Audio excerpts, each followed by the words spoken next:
Bueno, en realidad la tensión entre las categorías o los conceptos de extensión e intervención es una puerta de entrada, ¿no? Para pensar esos dos conceptos que han sido y que están siendo cuestionados, interpelados. ¿Por qué? Porque la extensión implica esta idea de que la universidad se tiene que extender hacia un entorno que sería el afuera, como si la universidad fuera un externo, digamos, ¿no? Y además la idea esta más de transferencia o difusionista, que extender es como salir a brindar a ese mundo exterior o externo los conocimientos, en este caso de la universidad, ¿no? Entonces desde ahí el concepto mismo de extensión o esa forma de nombrarla, bueno, es interpeladora y ha sido incluso en algunas otras universidades latinoamericanas, ya el concepto de extensión no se usa tanto y se usa el de vinculación, por ejemplo, entre otros, ¿no? Y por su parte, la categoría de intervención tiene también su trayectoria y en los distintos campos disciplinares el concepto, en algunos, ¿no? Pero se utiliza como una acción también de venir desde afuera e interrumpir un proceso, un acontecimiento, un espacio, ¿no? Intervenir. Revisábamos en la clase que trabajamos el viernes pasado cómo se usan los distintos campos disciplinares, entonces una intervención quirúrgica, una intervención artística, como algo que viene e irrumpe, ¿no? Desde una afuera. Entonces, desde esas, digamos, acepciones, estas dos categorías no dialogan o no son muy amigables con una perspectiva de la extensión como un diálogo de saberes, un encuentro, un intentar hacer más difusas esas fronteras entre un adentro, supuesto que es el de adentro de la universidad, y un afuera, que es el entorno, el medio, ¿sí? Entonces, por eso decíamos que eran dos conceptos que se tensionan entre sí y se tensionan con la perspectiva de extensión que estamos trabajando en este curso o que estamos tratando de trabajar en los espacios institucionales, ¿no? De cada una de las facultades de la universidad.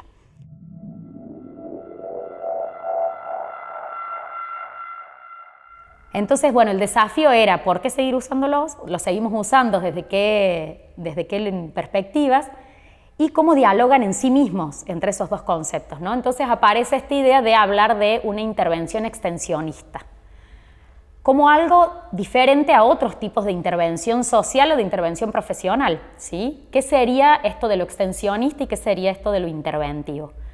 Y a partir de ahí es que organizamos, digamos, o la propuesta surge en encontrar, bueno, qué particularidades tienen los procesos extensionistas por sobre otro tipo de procesos de intervención.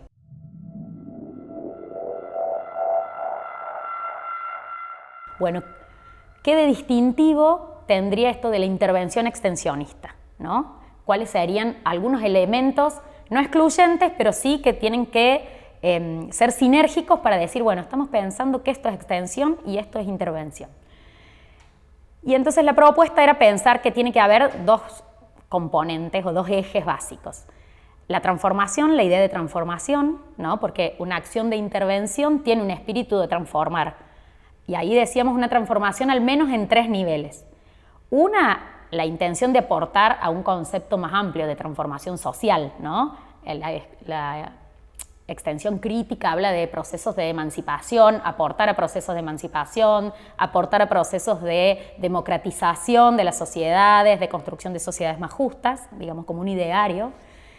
Después una dimensión de lo concreto, ¿no? Aportar a la transformación de una situación concreta, de una problemática concreta situada en un tiempo y un espacio con un conjunto de actores que están siendo atravesados, digamos, por esa situación problemática, que sería lo situado del extensionista. Y el tercer plano sería ubicar la transformación hacia el interior de la universidad, que es uno de los grandes desafíos y de las mayores deudas, decimos, que tienen los procesos de extensión. Cómo esos procesos extensionistas y todo ese afuera, lo pongo entre comillas, impacta hacia adentro de la universidad, en sus propios procesos de democratización, de construcción de otro tipo de conocimiento, ¿sí? De interpelación de qué cosas se pregunta la universidad, sobre qué cuestiones produce conocimiento, ¿sí?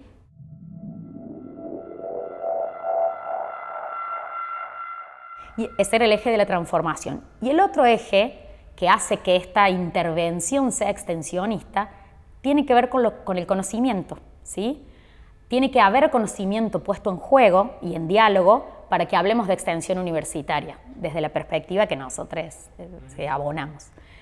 Este conocimiento supone no hacer, digamos, una indiferenciación de los saberes populares, los saberes, digamos, que circulan, no académicos, y los saberes académicos o el conocimiento científico, ¿sí? Lo que se produce no es una indiferenciación, sino una desjerarquización. ¿Qué quiere decir?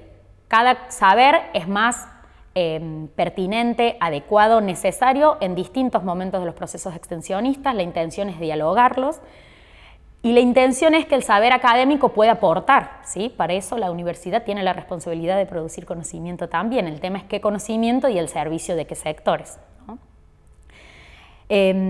Si no hay este diálogo de saberes, de conocimiento, este conocimiento puesto en juego, podríamos hablar quizás de otro tipo de intervención. Intervención social, dijimos intervención militante, siempre en conocimiento, ¿no? Pero el desafío de la extensión universitaria es hacer dialogar esos saberes y que entonces el saber universitario esté puesto a disposición de las necesidades de los pueblos, de los grupos, digamos, atendiendo situaciones de vulneración de derechos o de injusticias, y también los saberes populares entrando a la universidad y a ponerlo en movimiento, ¿no? Metiendo otras preguntas, otras problemáticas, otras perspectivas, digamos, y cosmovisiones de mundo.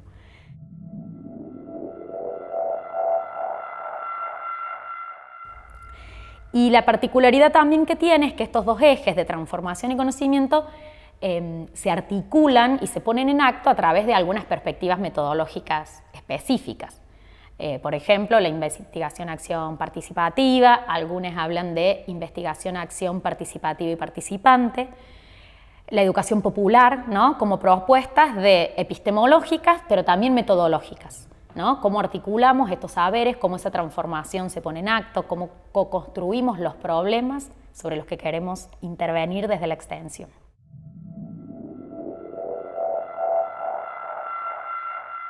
Ahí, digamos, como para ir quizás concretando, pensando ahora ya en el concepto de una intervención extensionista, ahí tomamos un autor que se llama Alfredo Carballeda, que es de la UBA, que habla de la intervención como un dispositivo. Siempre vamos a hablar de intervención extensionista, de acá en adelante, digamos, ya más o menos acordamos o construimos esa categoría o esa forma de nombrar, y entonces podemos pensar la intervención como un dispositivo, no como un venir de afuera a irrumpir, sino como interponerse o ponerse entre, digamos.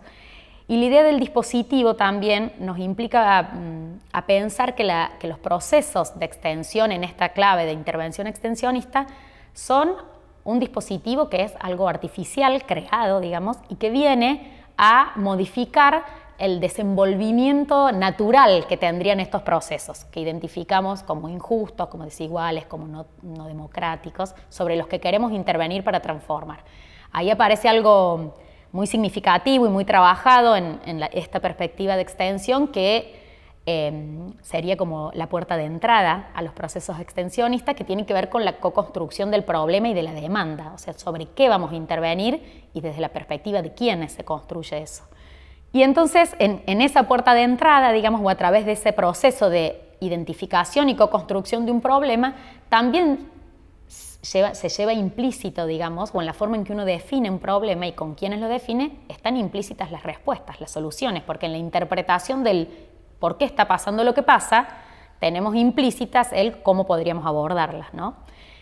Esto es interesante para pensar todo como, si habláramos de cómo sería el ciclo de la intervención extensionista en términos de un proceso con un inicio y un fin, bueno, ahí entra en un conjunto de componentes y de procesos que son no lineales, conflictivos, y que son espiralados, decimos, ¿no? Hay procesos de inicio, uno llega a un territorio, llega desde una afuera, desde otro lugar, ¿sí?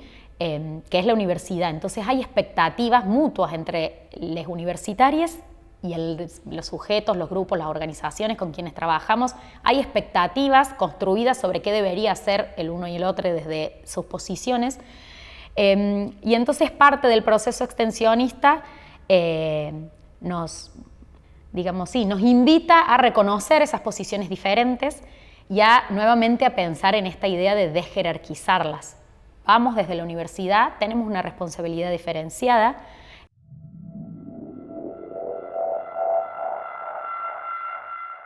Entonces ahí entran en juego, al menos, decíamos durante la clase, una serie de componentes o elementos. Uno es el territorio o el escenario donde se sucede, ¿sí?, ese proceso. Cuando hablamos de territorio, no solo desde una concepción geográfica o de ir a un barrio, a un pueblo, a un municipio, sino el territorio en un sentido amplio, como un espacio simbólico, como un espacio material, geográfico, donde circula el poder, donde circulan los conflictos. Otro de los componentes tiene que ver con, bueno, los sujetos, las sujetas, ¿sí?, con quiénes vamos a producir ese proceso de extensión, con quiénes vamos a dialogar, cómo circulan el poder entre esos distintos grupos y actores que van a estar formando parte de la escena, digamos, hablando en términos de escenario y actores. Y después hay, digamos, un elemento que es también muy importante, que tiene que ver con la dimensión operativa, instrumental, digamos, qué herramientas, qué procedimientos, qué técnicas vamos a usar para desarrollar ese proceso que supone acciones concretas de modificación, ¿sí?, bajo volviendo al eje de la transformación.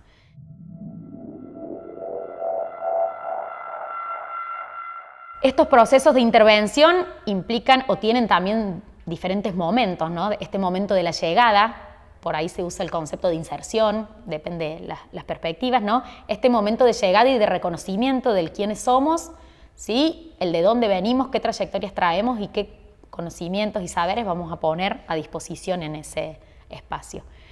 Hay un momento de construcción del problema, de la demanda, ¿sí?, que requiere esta puesta en común de las múltiples formas de mirar ese problema, esa situación, de construir. Después el proceso de pensar cuáles van a ser las estrategias de abordaje concretas, ¿sí?, la puesta en acto de esas estrategias de abordaje. Hay un momento y un componente que me parece muy importante, que trasciende lo que abordamos en el curso, pero que es el proceso de sistematización, ¿sí?, como un momento específico también de producción de conocimiento situado y que da cuenta de ese proceso en singular, pero que también nutre, ¿sí?, de herramientas y de estrategias para futuras otras posibles intervenciones. El proceso de evaluación, ¿sí?, siempre lo estoy diciendo como si fuera lineal, pero siempre con esta idea espiralada, ¿no?, de idas y vueltas. El proceso de evaluación, que también tiene varias dimensiones y que podría ser en sí mismo un curso, es un tema que da mucho debate, la evaluación, porque la evaluación es no solo del impacto o de los resultados que tuvo el proceso de intervención en el sentido de la transformación que generó, si pudo abordar, sino la evaluación de los aprendizajes de todos quienes estuvieron incluidos en esa, estudiantes, docentes, incluso trabajadores y trabajadoras no docentes que participan en las experiencias, profesionales graduados y también de las organizaciones, los sujetos, las sujetas que participaron en esa experiencia. Y ahí se tensiona un poco siempre con el concepto de evaluación más universitaria, que hay que poner una nota, bueno, ¿qué se evalúa? ¿Cuál es la nota? ¿Quiénes evalúan? ¿Evaluamos solo los docentes? ¿Evalúan todos los actores que estuvieron involucrados? Y después, muchas veces, un cierre y una despedida, dice el equipo de Silvia Plaza, de la Facultad de Psicología, que es uno de los textos que trabajamos también. Hay un momento de despedida que también requiere ser pensado. La extensión universitaria y los procesos extensionistas no suplantan la política pública.